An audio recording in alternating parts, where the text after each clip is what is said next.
All right, let's give this a try. We're going to find the slope of each one of these lines. We've just been given the diagrams. Now remember that there is one simple thing to remember, or to do with a slope. It goes like this.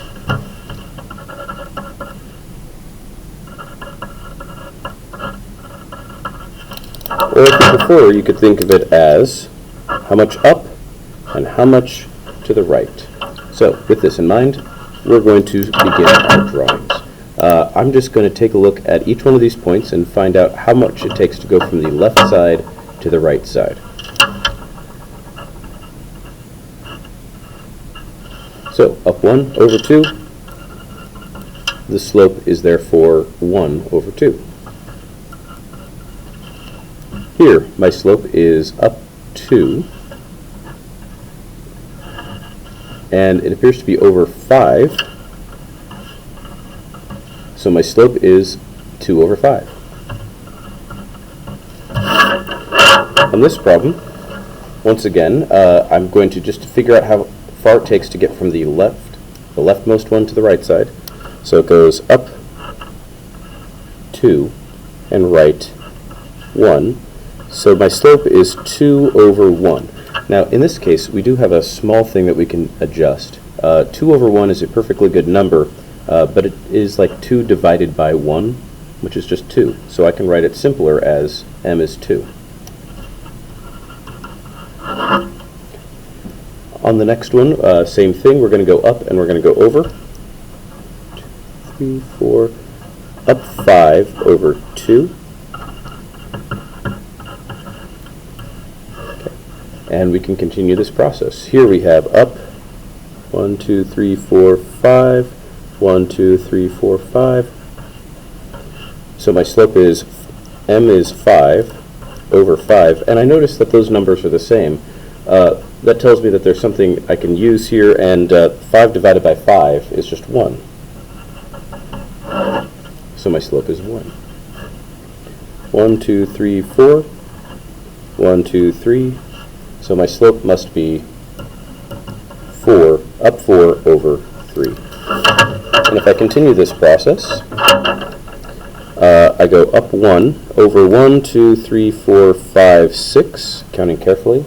My slope must be 1 over 6. This one looks totally different. Well, does it? How much up do I go is the question. And the answer is I go 1, 2, 3, 4, but it's down. So I'm actually going down 4. And I go to the right 4. So my slope will be negative 4 over 4, which you might recall can simplify to negative 1. Let's take a look at the next page. Now, I'm still supposed to find the slope, but the task is a little bit different. I no longer have any graphs. I can't find my way from one point to another, so I have to use a different fact. And the fact that I'm going to use is this. Y is equal to mx plus b is a short way to write equations. This m, that value is my slope. And this value here is my y-intercept, or the place where it crosses the y-axis. For example, this right here, this point is my y-intercept. This point here, this is my y-intercept. This would be a y-intercept of 0. This would be a y-intercept of, let's see, negative 4. This question just wants the slope. So I'm just going to go through and I'm going to take the number that's in front of x. So I find the x, the number that's being multiplied, that's the slope. So here my slope is 2/3. I'm just going to do that process all the way through. I'm just going to go through each one, put a box around the number that is going to be my answer, so we can refer to it later. So here, the number that's in front of x is just 1. It's 1 times x. Okay? There's an imaginary 1 that we didn't bother to write. So m is equal to 1.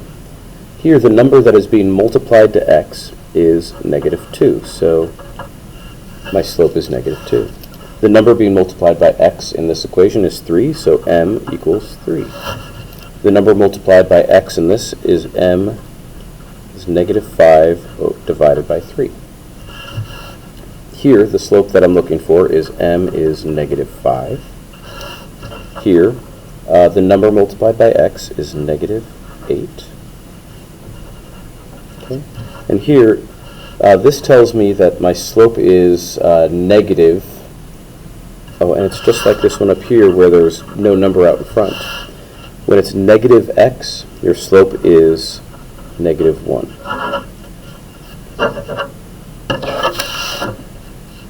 So the next task that I'm trying to do is I'm going to write the slope-intercept form. Now that's the vocabulary that we need to keep in mind. Slope-intercept form says that it's going to have the slope involved and it's going to have an intercept involved, which means I can just write y equals mx plus b and then figure out what m would be and what b would be. Sorry about that, English is silly. Slope is equal to 1/4, so m is 1/4, and y-intercept, that's b, is equal to 5. So I can literally just write down y is equal to 1/4. Oh, I have to remember to multiply by x, and then plus 5. Okay? So remember, if I redo this, here it tells me that my slope is 1/4. It's multiplied by x, that's how I can tell. And then my y-intercept is 5, because it's not multiplied by x. And I can continue this process. So y is going to be, this is going to be m, is negative 1/2. It gets multiplied by x.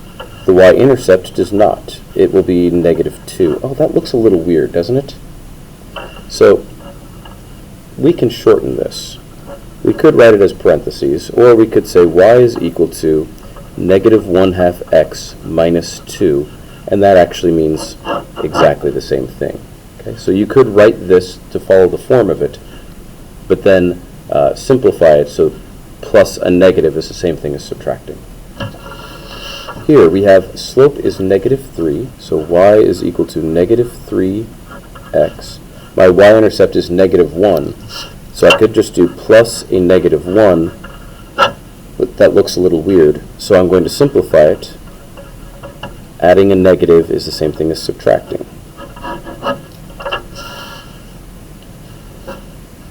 The slope is 0, so the number getting multiplied is 0 times x, and then my y-intercept is a negative 1. Now this looks very strange. Something very odd is happening. 0 times x, you might remember, is just 0. So I can say y is equal to nothing, and then plus a negative 1 is just the same as subtracting 1. So I have y is equal to negative 1. And that is by far the strangest of our examples. Here we have y is equal to the slope, so 3.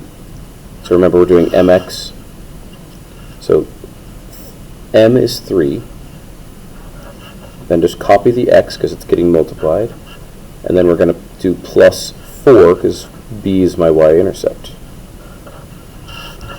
Here we have y is equal to 5x plus 4. Here my m is 2, so y is equal to m times x. And then the y-intercept is negative 5. And you know what? I've got enough of these patterns where it just went from like plus a negative number to being subtraction. So I'm just going to do minus 5. And finally, the slope is m, so y is equal to 5/3 x, and then plus 0. And you know, that follows the form, but I can simplify it, because adding 0 just does nothing. So it's going to be 5/3 x, and I leave it like that. And there's the equation of that line. So why is this useful? Right now we're just getting how does the pattern work so we can read things correctly.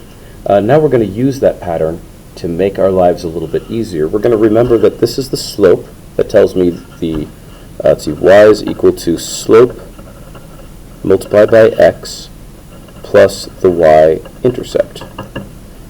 So in this case, my y-intercept, so m is, m and b, my y-intercept is -3. Okay, so that's the number that's getting added on. It doesn't have an x. And my slope is this number out in front. It's going to be 4/5. That's what x is being multiplied by each time. When I go to graph it, I'm going to start on this line right here. I'm going to call this thing right here 0. That's where everything begins. And what's going to happen is this value, this -3, this y-intercept right here, that is where I begin. That's the first point that I'm going to plot. Next, I'm going to go use this slope to go up 1, 2, 3, 4, and over, so that's up and over 1, 2, 3, 4, 5. And so my new point, my next point is right here.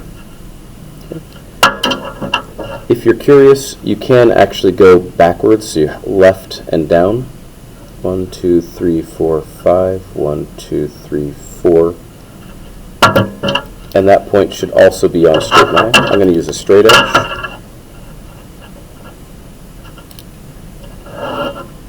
And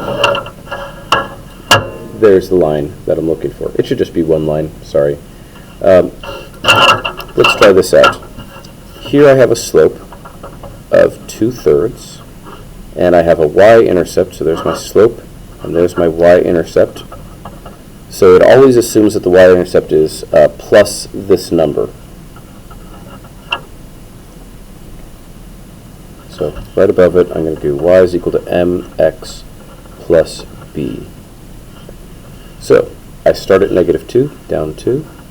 I go use my slope to go up 2, 1, 2, and over 3, 1, 2, 3. Okay. And now I can keep creating as many points as I want along this pattern. So I can use that slope triangle up 2, over 3, and create a new point.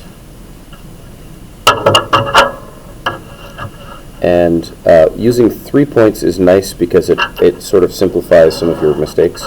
4 points is better. You'll notice that this point right here would work very nicely, and this point right here would work very nicely. And you can see my slope triangles. Those are these triangles right here, showing me up 2 over 3, up 2 over 3, up 2 over 3. Okay, here we're going to take this value here. That's my slope, so m is 2, and b is going to be, oh, that's nice, it's a -3 again. And that means my first point is at -3, and then my slope, how do I do this? Well, it's supposed to be how much up I do, and then how much over I do. And I'm just going to remember, 2 is the same thing as 2 divided by 1. Okay, so any time you see a whole number right here, or like a negative number, you can just assume that you're dividing by 1.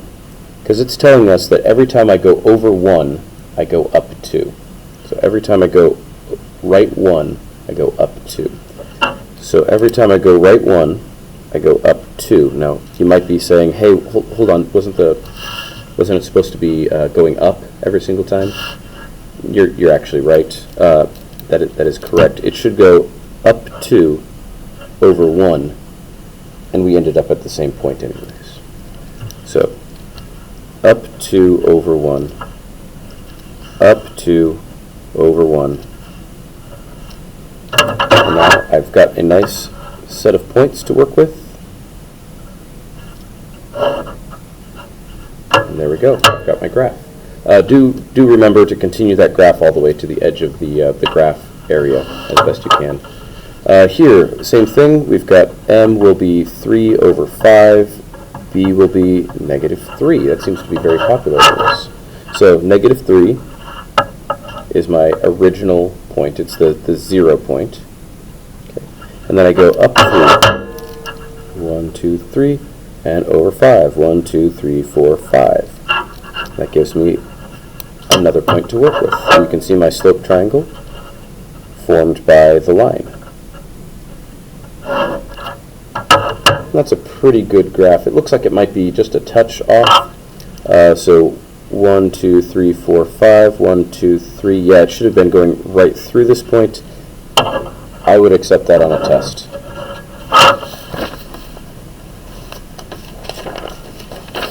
Okay.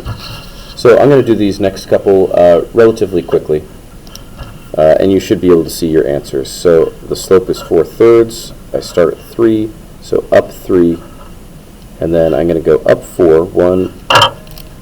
1, 2, 3, 4, and it's off the page if I go 1, 2, 3.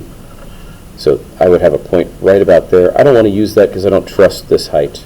So this time I'm going to go 3 this way, 1, 2, 3, 4 that way. So I'm making the same triangle, and I get a point there.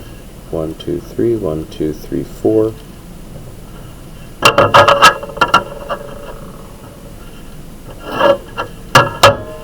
Here I've got a slope of 3/2. I've got a y-intercept of 4, so I start at 4, and I go up 3/2. 1, 2, 3/2, so I should have a point somewhere like that. But I don't trust it, so I'm going to do that same triangle. 1, 2, 1, 2, 3, so it's the same triangle there. And I get a point here. The same triangle, 1, 2, 1, 2, 3, and a point there. And now I can draw a line through. You'll notice once again I'm a little bit off. 1, 2, 1, 2, 3. That should be going right through this point here. I would accept it for a test because you've plotted the points correctly. Okay. So here M is 1, 2. It goes up 1, right 2, but it starts at 3. So I start at 3.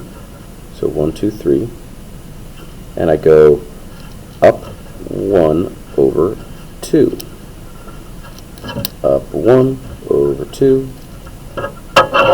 or I could go to there, because from this point I would still be going up 1/2. Connect the dots using a straight edge. Make sure you go to the edge of it, and off the edges is perfectly fine. This little bit here, I would accept that as well. It is clear that you were aiming for it. And then here, my slope is 4/5, 4/5. Sorry about that. And I don't seem to have a y-intercept. But you always have a y-intercept because I could just add 0, and it doesn't change anything about this. So adding 0 to the end tells me that my slope, or excuse me, my y-intercept would be 0. So I start at 0, and then I go up 4, 1, 2, 3, 4, and over 5. 1, 2, 3, 4, 5. And just to make this a little bit easier, I'm going to make that same slope triangle. I need to go backwards 5 and down 4. Okay, so 4 and 4, 5 and 5. I have 2 congruent triangles. Connect the dots, we're good. Alright, we should be able to plot each one of these points. So we're going to go in, we're going to say this is my x value, this is my y value. X, y, x, y, x, y, x, y. This is my x, this is my y. So it tells me I go backwards 1, so -1, and I go to 0, and that's where my point is. So I'm going to label this point H. I is going to be at -10, so I go -10 right to there, and then I need to go down 1 from the x-axis. So I'm on the x-axis, I go down 1, and there is point I. I need point J, so I need to go right 8 and down 2. And that will be point J. For point K, I need to go right -1. Sorry, that's a little weird. I need to go left 1, means the same thing, and down 9. So that will be point K. Here I need to do L would be 4, and then up to 10,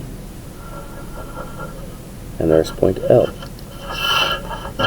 So for each one of these, it looks like I have S, T, I need S, T, U, V, and W. So S is going to be located, sorry about the equals there, S is going to be located at, I go back 2 and down 1, so that's going to be left -2 and then 1.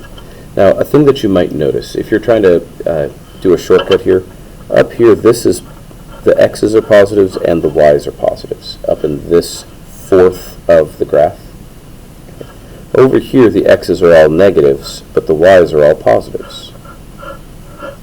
Over here, both of them are negative, and over here the X's are all positive, and the Y's are all negative. Okay. So when I'm double checking, I should be able to go over here and say it's should be both negative, they're both negative. Okay. And it looks like W is in that same thing, so I'm just going to do W next. It looks like it's at -2 and down 1, 2, 3. And let's see, V is down here as well, so that's going to be over, let's see, there, so that's -7 and down -10. U goes up none at all, so it's going to have an X of 4, because I have to go right 4, and I have to go up 0. So its coordinates are always going to be a how much to the right and how much up. And then with T, I need to go right 8 and up 3. All right. That should complete this problem.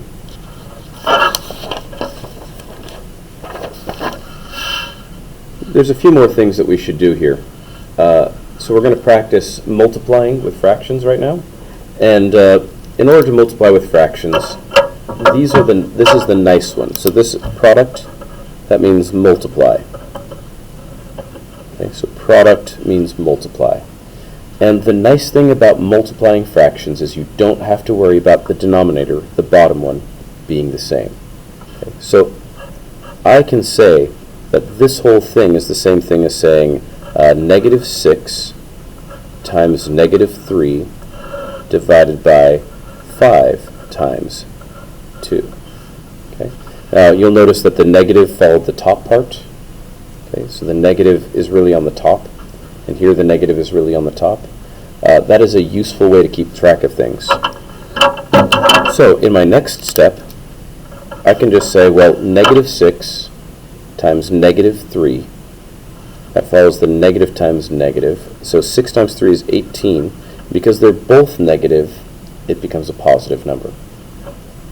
And that'll be divided by 10. And that's a perfectly good answer. That is exactly what we need, but we might be able to shortcut that. I'll notice that 10 is divisible by 2, and 18 is divisible by 2.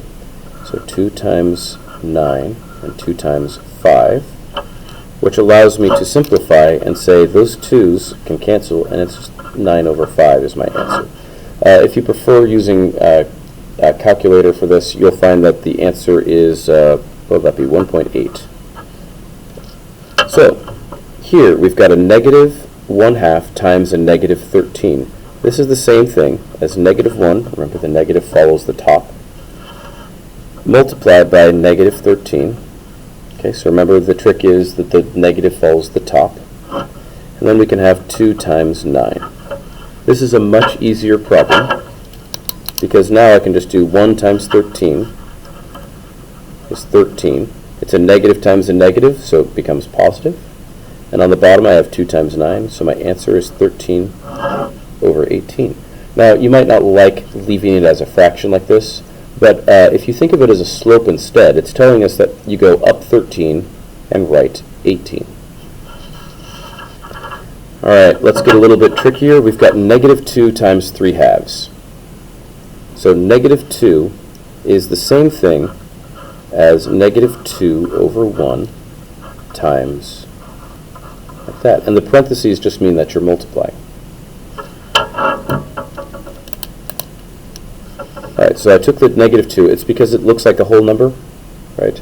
And every whole number is the same if you just put it over 1. It means the same thing. 2 divided by 1.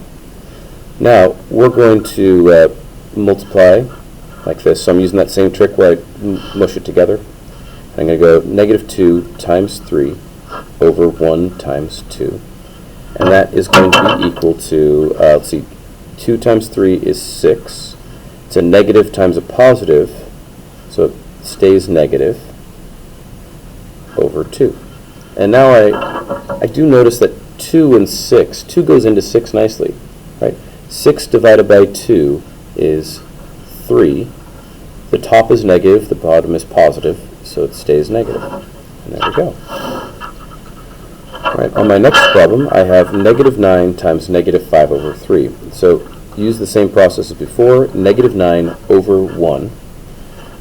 We're going to multiply by negative 5 over 3. Notice the negative followed the top, negative followed the top. And I can rewrite this as negative 9 times negative 5 over 1 times 3. Now this is a little bit more work than you need to show every time, but I hope that I'm getting enough to be clear. 9 times 5 is 45. It's a negative times a negative, that stays positive. And then we divide by 1 times 3, which is 3. 45 divided by 3, you might not have that one memorized. So let's see. 3 goes into 4 once. 1 times 3 is 3. Then I'm going to subtract to get my remainder of 1. And I drop that 5 down now. So 3 goes into 15 5 times. 5 times 3 is 15. I'll write that below. When I subtract, there's no remainder. So I can confidently say that 45 divided by 3 is 15. And now a little bit of adding fractions. It gets a little bit complicated, but it's not too bad. Fortunately, right here, we've got the same denominator. We've got the same number in the bottom, which means I can take this thing and I can say it's all over 2. Right? Because they are the same, I could say they're all over 2. If they're not the same, we have to do a trick first. The negative follows, so I get a negative 3 minus a negative 1. Okay, so this is a nice way to put things together.